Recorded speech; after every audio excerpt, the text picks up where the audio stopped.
1. Times are changing, and it is time that the feminist movement makes the strategic move to finally celebrate porn made by women and for women. Specifically because this is their means of liberating themselves, liberating women from objectification by men, which in turn empowers them. And this is something that we need in the present day. Side opposition seems to be far too stuck in the past, telling us how porn is bad and should not be celebrated.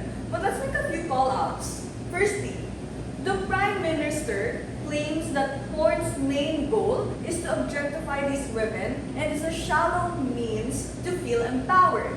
The Prime Minister seemed to be against porn in general rather than porn made by women. But I'll deconstruct this case, Firstly, we question the thesis statement of their case because opposition ultimately rejects the women who do feel empowered when they participate in porn by women, merely calling it shallow, just like how the patriarchy deems certain women who feel empowered when they wear pretty dresses or lipstick to also be shallow women.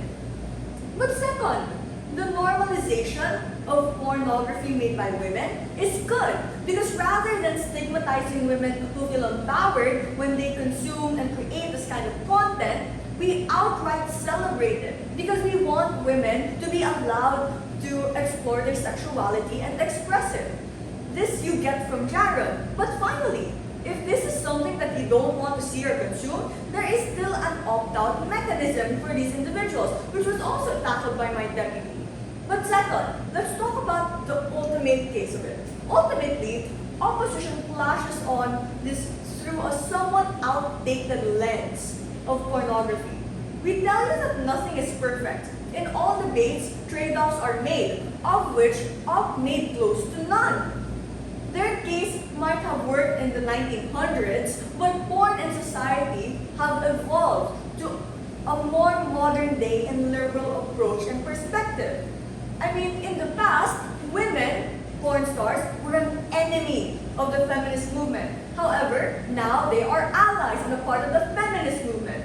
If we reject porn in general, which is the off-flash and cookie-cutter case of off, we push them to the fringes and backtrack the progress the movement has already made.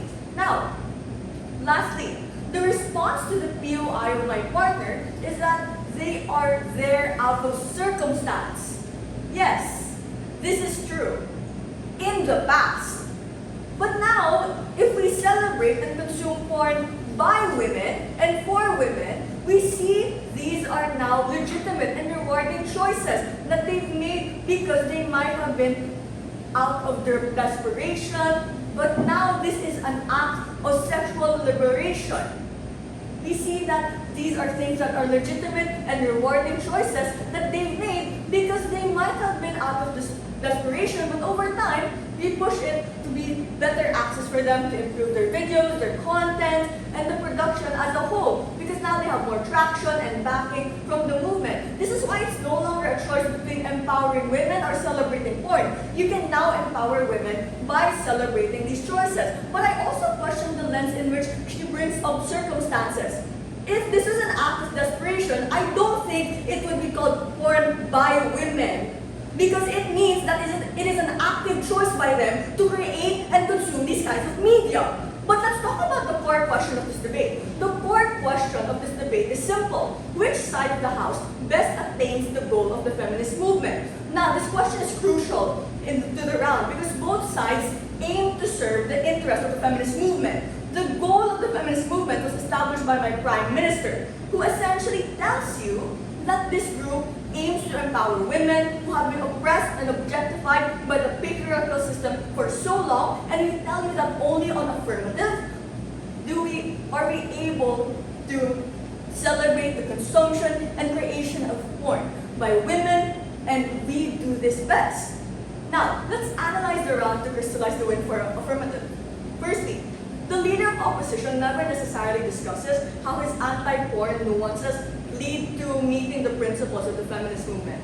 As a matter of fact, they focus so much on how men will use it to fulfill their fantasies that they forgot that the women who participate in these industries are actually harmed in a more real, tangible way.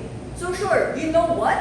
Maybe men will use it to masturbate, but the intention of these men pleasuring themselves hundreds of miles away from the porn star is of less importance than the porn star who is experiencing real, tangible harms. So we win this clash because we focus on the more important stakeholder. Only on our side of the house do we actively cater especially to this minority. Now, the deputy leader of opposition essentially highlights on uplifting women so they can quit being in the industry. But again, we tell you that in the reality, many women are opting in this industry because they feel empowered to be there. They want to be a porn star. They want to create these kinds of content. They want to consume these kinds of content. This is not merely just an act of circumstance. But finally, and more importantly, they told you that porn is bad because it causes an addiction, a harm affected by all. But only on our side of the house do you actually get that discussion of finding the nuance and median between porn and addiction. Your side curtails the conversation when you demonize these kinds of porn. But at the end of the day, we have 3 remaining materials left standing. And if the opposition whip were to address it in her speech, it would be far too late and new material. Firstly, only on side government do you protect and enable these women to more power, to create the type of content they want to create. But second, only on side government do you humanize these women and not put them under the label of victim and men under the label of predator. But finally, only on side government do you open up the conversation to porn of all types, not just women, but trans porn, lesbian porn, all these things which are good. So for all those reasons and more, very proud to